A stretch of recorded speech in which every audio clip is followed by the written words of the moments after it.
Assalamualaikum warahmatullahi wabarakatuh. Selamat pagi, siang, malam, teman-teman semua. Kami dari kelompok 2 akan menjelaskan tentang peptic ulcer disease atau biasa disingkat dengan PUD atau juga dikenal dengan tukak lambung. Kelompok kami beranggotakan Wendy, Mega Silviana, saya sendiri, Angelin Selina, dan Jedin Korisa. Yang pertama itu adalah definisinya. Definisinya itu berasal dari kata ulcer yang berarti luka berlubang dan peptik yang mengacu pada masalah yang disebabkan oleh asam lambung. Ulcus pepticum adalah kerusakan pada lapisan mukosa, submukosa, sampai lapisan otot saluran cerna yang disebabkan oleh aktivitas pepsin dan asam lambung yang berlebihan. Dapat bersifat primer atau akut dan kronis, atau juga sekunder akibat adanya penyakit lain. Selanjutnya adalah epidemiologi dari PUD sendiri. PUD adalah masalah global dengan risiko perkembangan seumur hidup mulai dari 5% hingga 10%. Secara keseluruhan, ada penurunan insiden PUD di seluruh dunia karena peningkatan kondisi higienis dan sanitasi yang dikombinasikan dengan pengobatan yang efektif dan penggunaan NSAID secara bijaksana. Ulcus duodenum 4 kali lebih sering daripada ulcus gaster. Juga ulcus duodenum lebih sering terjadi pada pria daripada pada wanita. Selanjutnya etiologinya. Banyak kejadian tukak peptik menunjukkan adanya asam dan pepsin ketika bakteri Helicobacter pylori, NSAID, atau faktor lain mengganggu pertahanan mukosa dan mekanisme penyembuhan. Hipersekresi asam adalah mekanisme patogenik yang utama pada tingkat hipersekretori seperti Zollinger-Ellison syndrome atau biasa disingkat dengan ZES. Selanjutnya itu Helicobacter pylori. Helicobacter pylori sendiri dapat bertahan dalam suasana asam di lambung. Kemudian terjadi penetrasi terhadap mukosa lambung. Dan pada akhirnya Helicobacter pylori berkolonisasi di lambung. Kemudian kuman tersebut berproliferasi dan dapat mengakibatkan sistem mekanisme pertahanan tubuh. Pada keadaan tersebut, beberapa faktor dari Helicobacter pylori memainkan peranan penting, di antaranya urease sendiri memecah urea menjadi amoniak yang bersifat basa lemah yang melindungi kuman tersebut terhadap asam HCl.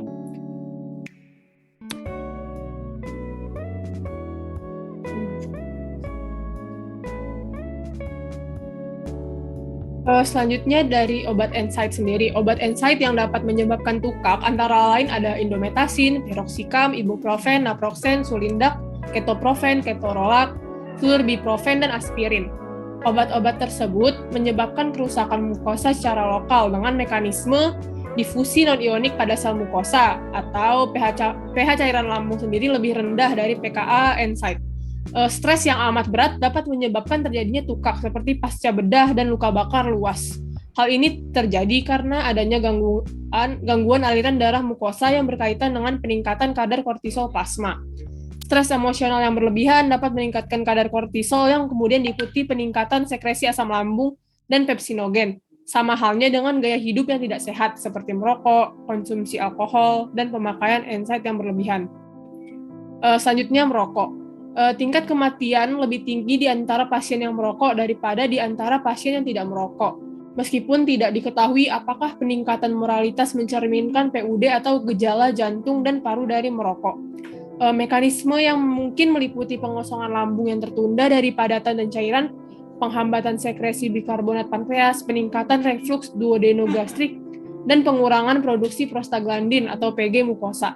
Merokok meningkatkan sekresi asam lambung, tetapi efek ini tidak konsisten. Selanjutnya ada stres. Pentingnya faktor psikologis dalam patogenesis PUD ini sebenarnya masih kontroversial.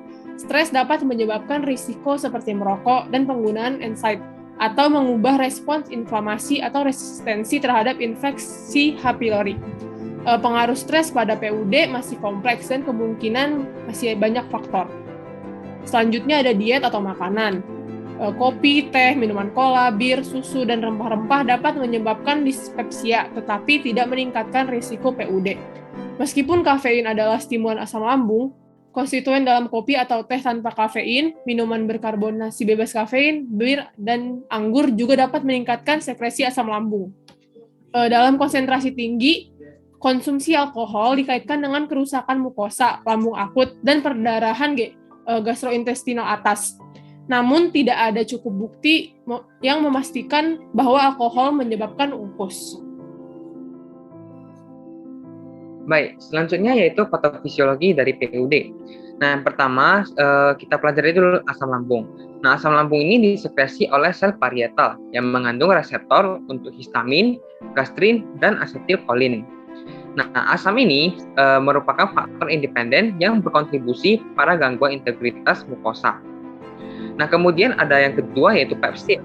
Nah, pepsin ini merupakan kofaktor penting yang berperan dalam aktivitas proteolitik pembentukan ulkus. Nah, pepsinogen ini adalah prekursor dari pepsin atau pepsin yang belum aktif.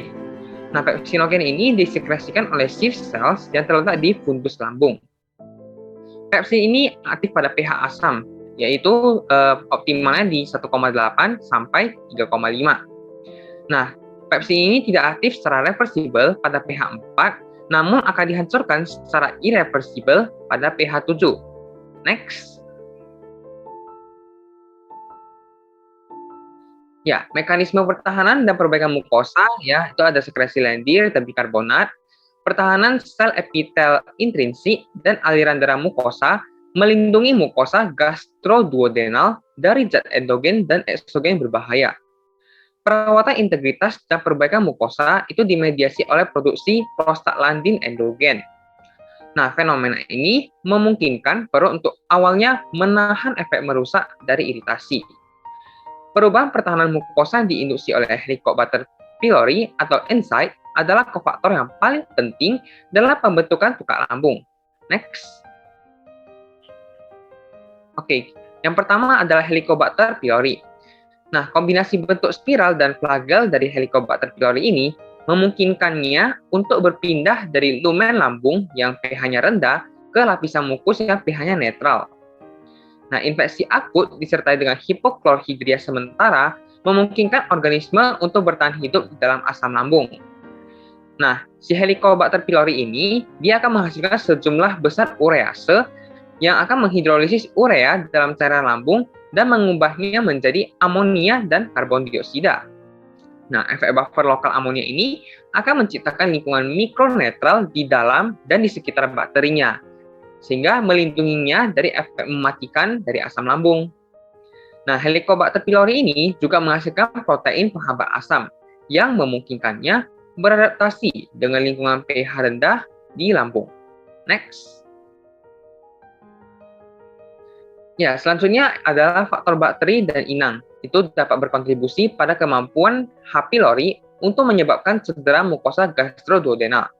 Ada 3 mekanisme patogennya, yaitu yang pertama, kerusakan mukosa langsung, perubahan respon imun atau inflamasi penjamu atau inangnya, kemudian hipergastrinemia yang menyebabkan peningkatan sekresi asam.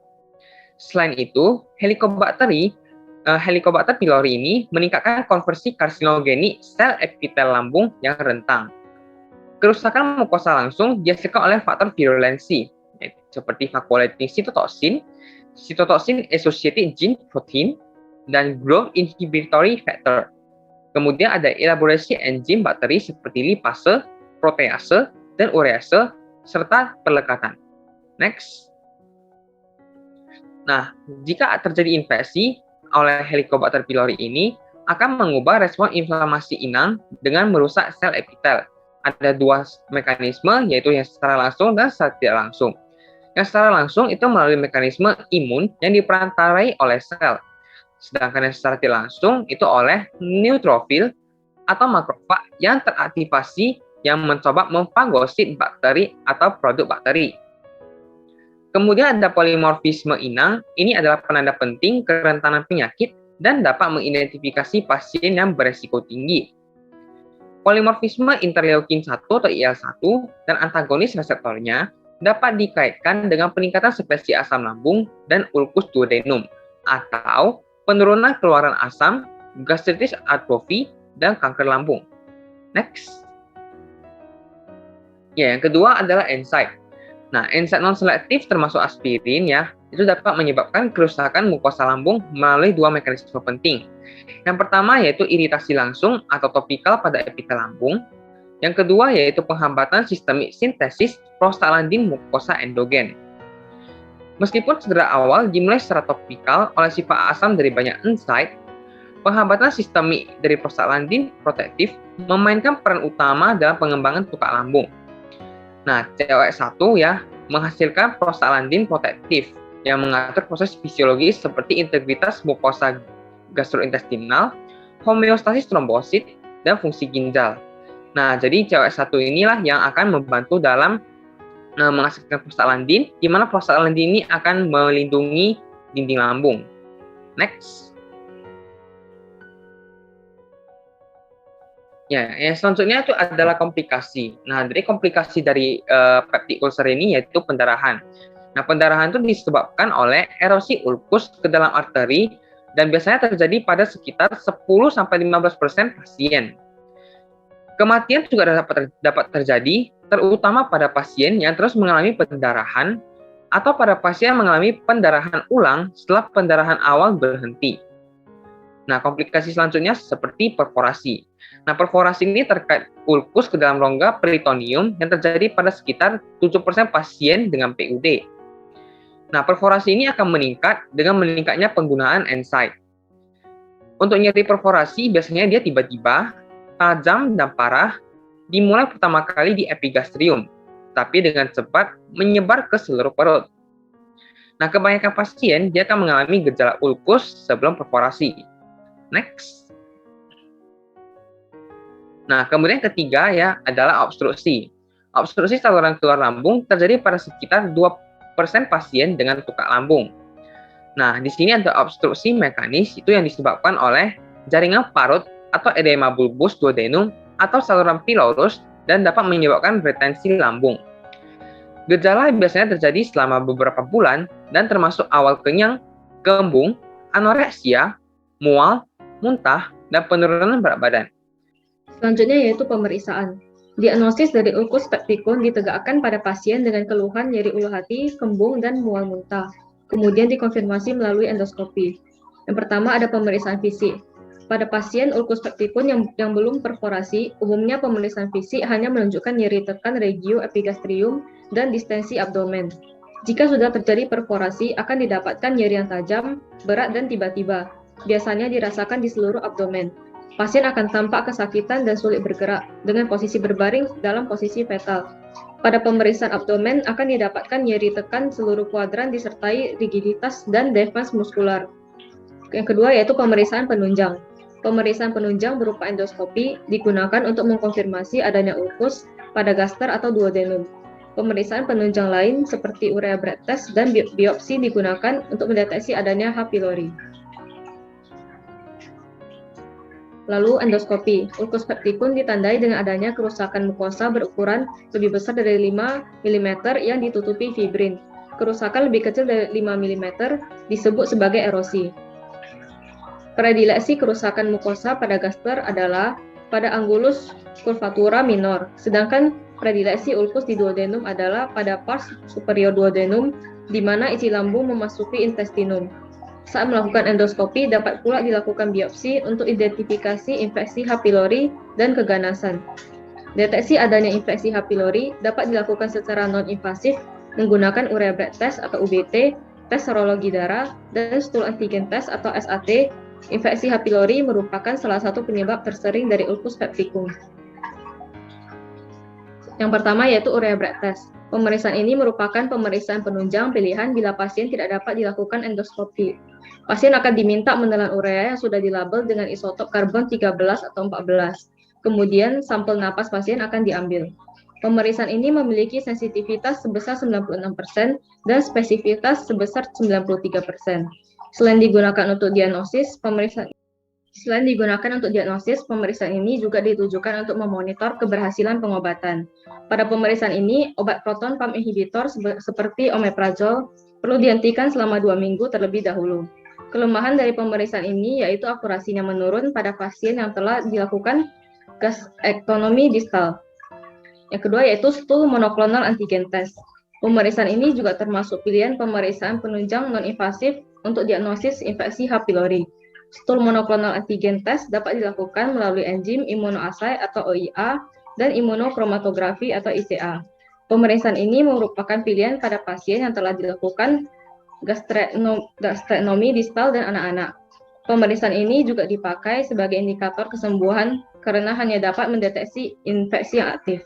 Pada pemeriksaan ini, obat proton pump inhibitor juga perlu dihentikan selama 2 minggu terlebih dahulu. Next. Yang ketiga yaitu tes serologi. Tes serologi mendeteksi anti-imunoglobulin G yang spesifik dari H. pylori pada serum. Pemeriksaan ini memiliki spesifisitas tinggi, yaitu lebih besar dari 90%. Namun, kelemahan dari pemeriksaan ini adalah tidak dapat membedakan infeksi aktif dan infeksi terdahulu. Yang keempat yaitu urine-based ELISA dan rapid urine test. Pemeriksaan ELISA dan rapid immunochromatografi atau IM assay dapat digunakan untuk deteksi anti-imunoglobulin G H. pylori pada urin. Pemeriksaan ini lebih mudah dilakukan, terutama untuk diagnosis pada banyak orang. Namun, pemeriksaan ini memiliki sensitivitas 83% dan spesifisitas 89%, lebih rendah dibanding pemeriksaan non-invasif lainnya. Yang kelima yaitu biopsi endoskopi. Saat melakukan endoskopi, dapat pula diambil sampel untuk mendeteksi adanya infeksi H. pylori. Pemeriksaan ini merupakan pemeriksaan paling invasif, namun efektif karena dapat digunakan untuk mendiagnosis ulcus pepticum bersamaan dengan mengidentifikasi infeksi H. pylori. Pemeriksaan ini memiliki spesifisitas dan sensitivitas lebih besar dari 90-95%. Jaringan yang diambil akan dianalisis di bawah mikroskop menggunakan pewarnaan sederhana seperti hematosilin dan eosin. Hasil biopsi juga dapat dikultur. Selanjutnya yaitu manajemen terapi. Terdapat dua, yaitu yang pertama yaitu terapi non-farmakologi, yaitu istirahat, menghindari stres, tidur yang cukup, dan juga menghindari minuman kafein, pedas, dan alkohol. Lalu yang kedua terapi farmakologi, yaitu pengurangan sekresi asam lambung dengan menggunakan antagonis H2, contohnya simetidin, ranitidin, PPI, omeprazol, pantoprazol, antagonis ACH, pirenjepin, propantelin, analog prostaglandin, misoprostol. Lalu yang kedua netralisasi asam lambung dengan antacid. Yang sistemik yaitu dengan NA-bikarbonat dan NA-sitrat. Non sistemik menggunakan magnesium hidroksida dan aluminium hidroksida. Lalu yang ketiga pelindungan ulcer dengan supraopat.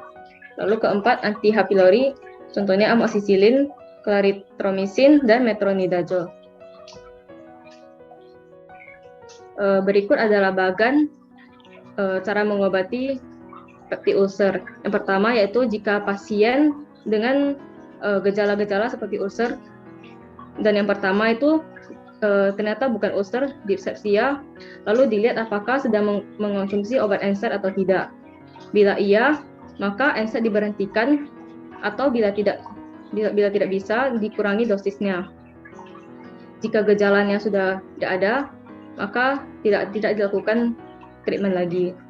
Lalu jika simptomnya masih ada, dilakukan pengobatan dengan H2RA atau PPI. Lalu jika simptom terselesaikan, maka dipertimbangkan untuk melanjutkan konsumsi PPI atau H2RA. Lalu jika gejalanya masih ada, dilakukan endoskopi untuk melihat status ulcer. Jika ulcer ada, dites adanya Helicobacter pylori. Jika positif, diberikan PPI base H. pylori. Lalu jika negatif, dilihat dulu apakah sedang mengonsumsi NSAID apa tidak. Lalu NSAID-nya tidak dihentikan pengonsumsiannya dan diberikan PPI. Lalu bila NSAID-nya dilanjutkan, maka diobati ulcer dengan PPI, diikuti dengan terapi PPI atau misoprostol.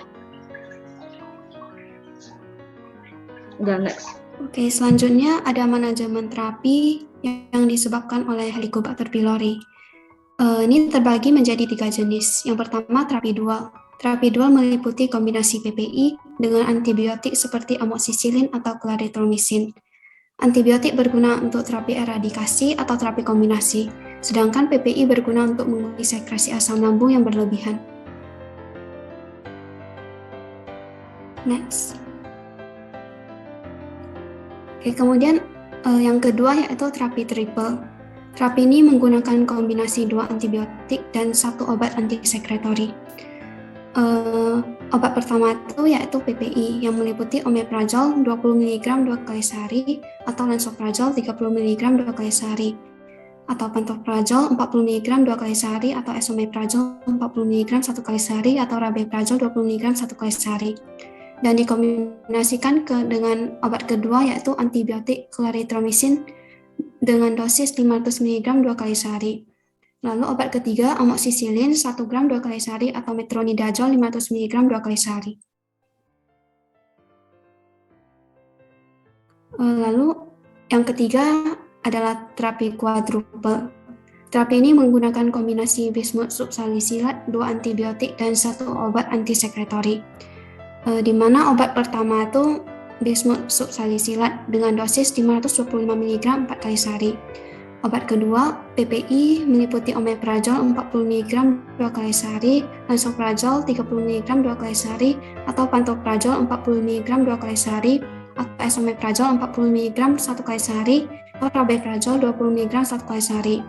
Lalu dikombinasikan dengan obat ketiga, metronidazole 250-500 mg 4 kali sehari, dan obat keempat, tetrasiklin 500 mg 4 kali sehari, atau amoxicillin 500 mg 4 kali sehari, atau clarithromycin 250-500 mg 4 kali sehari.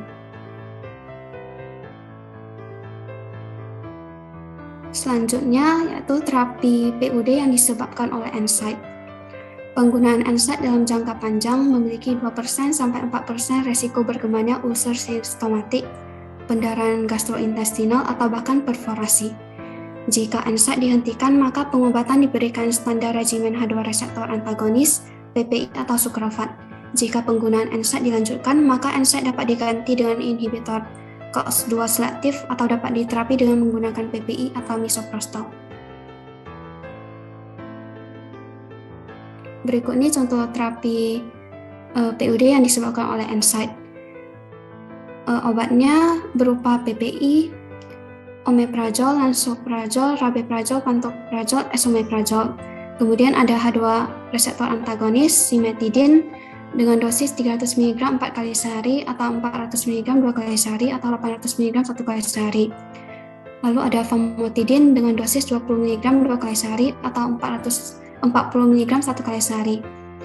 Kemudian ada nizatidine 150 mg 2 kali sehari atau 300 mg 1 kali sehari. Ranitidine 150 mg 2 kali sehari atau 300 mg 1 kali sehari, dan ada sukralfat dengan dosis 1 gram 4 kali sehari atau 2 gram 2 kali sehari.